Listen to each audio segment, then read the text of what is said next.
Donc, il y a eu incontestablement des attirances aussi pour le mouvement ouvrier français, j'en ai parlé tout à l'heure.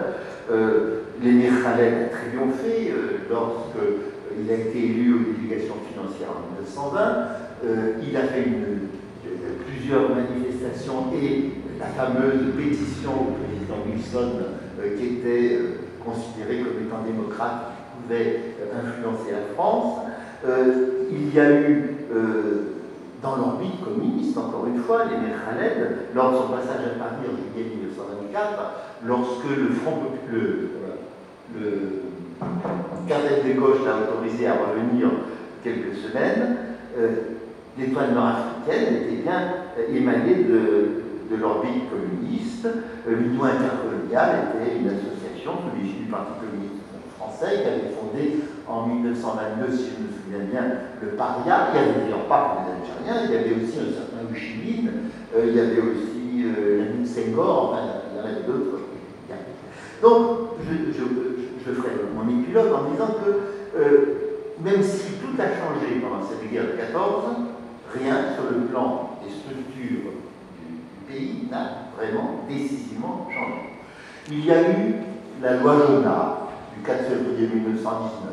Bon, on a raboté quelques-unes des aspérités les plus saillantes de l'ordre colonial, notamment en matière fiscale. On a donné quelques pourboires, des licences de café mort. On a un tout petit peu augmenté la proportion des élus dans les assemblées municipales et régionales, et aussi dans les délégations financières qui étaient le Parlement de l'Algérie coloniale. Et ce qui est important, c'est que les Algériens, là, ont appris ce que c'était qu'une campagne électorale. Ils ont appris, pour la première fois, à entrer en politique, à faire des meetings, distribuer des tracts. Ils n'avaient jamais fait ça, évidemment, avant la guerre. Mais la grande promesse était celle de la Belgique, à laquelle il tenait, le Jules, de donner les droits du citoyen à ceux qui avaient combattu dans l'armée française, n'a jamais été sérieusement envisagé. Est resté pratiquement inchangé. La catégorie de semi-sous-citoyens qui étaient habilités à voter seulement dans les élections des assemblées locales départementales. Donc, ils n'ont toujours pas été admis à élire des représentants au Parlement français. Il faudra attendre le statut de 1947 où les Algériens ont pu élire le même nombre de députés que les Français, 5, si je me souviens, 5 égale 5, mais il y avait 7 fois plus d'Algériens que de Français. Donc voilà. Août 1920, chambre de horizon, la Chambre reconduit le code de l'indigénat qui avait été suspendu en 1914. Donc, moi je dirais qu'on n'avait pas tant promis, on leur avait tant promis qu'on comprend très bien que les accents protestataires de l'émir Khaled, petit-fils d'Edgar Darder, ancien capitaine indigène de l'armée française, je vous montrerai les photos, je n'insiste pas là-dessus, et lui, vraiment, jamais il n'a parlé d'indépendance, hein. Il voulait l'égalité des droits. Et devant la montée en puissance de gens de l'ampleur de l'émir Khaled, il y a eu quand même des vagues hésitations côté français. Je vous donne un exemple que je connais assez bien. Un journal qui s'appelait Le Temps, qui était l'ancêtre d'un petit journal, je sais pas, Le Monde, ça s'appelait le pays. Avant la guerre, Le Temps était favorable à l'égalité des droits entre indigènes et français. Et bien Le Temps, en 1919, il tourne kazakh. Il dit, et ça, il devient le défenseur inconditionnel du statut.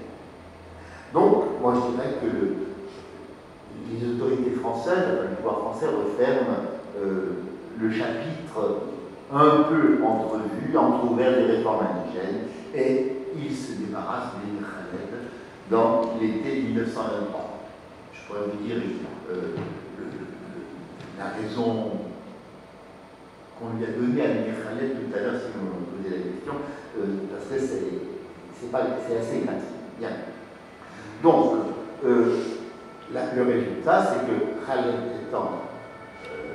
ayant été éliminé, mars 1926, les femmes nord-africaines, et ça devrait faire réfléchir les historiens aussi. Alors que bien 80% des Algériens travaillant sur le sol français étaient des Kabyles, en mars 1926, l'étoile nord-africaine est créée par un monsieur originaire de Rélisane, qui s'appelle Haji Ada Bakada, et qui n'est pas du tout Kabyle. Rélisane, vous voyez où c'est, ils sont arabophones. Mais c'est les Hajj de son côté, il était Kabyle comme moi je suis l'archevêque. Ben oui, il était James. Bien. Donc pourquoi une majorité de Kabyles ont comme dirigeants politiques des arabophones? Question. Il se trouve que M. Hajj a épousé aussi la fille d'un ouvrier qui était un militant anarcho-syndicaliste de Neuve-Maisons, Meurthe-et-Moselle, des aciéries de Neuve-Maisons, 14 km au sud de Nancy. J'ai habité 29 ans à Nancy. Je ne suis pas du tout lorrain, bien sûr, mais je connais et j'allais assez souvent voir la tombe de Émilie Buscan. Vous savez ce qu'il y a écrit sur la tombe d'Émilie Buscan, la femme de Messaï? Ici repose Madame Messaï. Enfin, bien, absolument, bien. Donc, en conclusion, je dis que les frustrations étaient grandes du fait de la guerre, parce que les Algériens pensaient avoir aidé les Français à leur du danger, et c'est une idée bien ancrée chez nombre d'entre eux dans l'entre-deux-guerres, que sans les Algériens et sans le matériel américain, ils ont vu arriver les Américains, les Français ne veulent pas. Bon, ça, j'ai eu. Alors, tiens, j'ai vu un poète populaire de Miliana, un poète, c'est en arabe, lors de la crise de Munich, il a adressé, ça ne s'invente pas, à Daladier, un poème où il lui dit: si Hitler vous attaque, monsieur le président, si à la vous, le fils spirituel de Clémenceau, vous n'aurez rien à craindre, car nous, les braves Ben Hachem, c'est-à-dire les soldats algériens, seront là pour vous défendre et vous apporter la victoire. Donc je dirais que la Première Guerre mondiale a, pour l'Algérie, enclenché le cycle des promesses non tenues et des illusions à capital quelque peu erronables. Elle a contribué puissamment à révéler l'Algérie à elle-même, car on sait très bien qu'on connaît son identité souvent, c'est quand on va à l'extérieur, c'est quand on quitte son chemin. L'algérianité de l'Algérien, je pense qu'elle a été multipliée et renforcée par le fait que pour la première fois de leur vie, ils connaissaient un paysage différent. Elle les a hissés à l'âge de l'évacuation, des décisions, disons, politiques contemporaines. Est-ce qu'il y a eu des occasions manquées? J'en ai longuement parlé avec mon regretté collègue Charles Robert et moi, avec qui je me suis un peu parfois. J'ai eu quelques mots, si vous voulez. Lui, il parlait toujours d'occasions manquées. Je disais des Charles. Il était lyonnais, enfin comme moi. Moi, je suis né à Lyon, mais dans l'histoire, son père avait une petite usine de 15 ouvriers à 300 mètres de l'endroit où j'habite, à Lyon. Ça s'invente pas, je sais exactement où il était. Robert, je dis, écoutez Charles, c'est pas possible. Il ne peut y avoir d'occasions manquées que s'il y a des occasions tentées. Est-ce que vous pensez qu'il a des occasions tentées? Alors on a longuement discuté, on sortait de la Bibliothèque nationale quand elle était encore dans le centre. Voilà. Donc, même si l'histoire n'est pas réécrite, même s'il y a des carrefours où la décision hésite à se prendre, il y a des blocages et il y a des refus. Et je pense que même s'il y a eu incontestablement des Français, y compris des Viennois, pour vouloir transformer et changer le système, il y a des systèmes qui comportent en eux-mêmes leur propre logique de blocage. Je pense que c'est cette suite de blocage qui a amené à finalement cette guerre de 54-62. J'aurais pu vous parler d'autres occasions manquées, non tentées, notamment quelqu'un que je connais assez bien par l'histoire, Alain Savary, dont si on avait écouté, si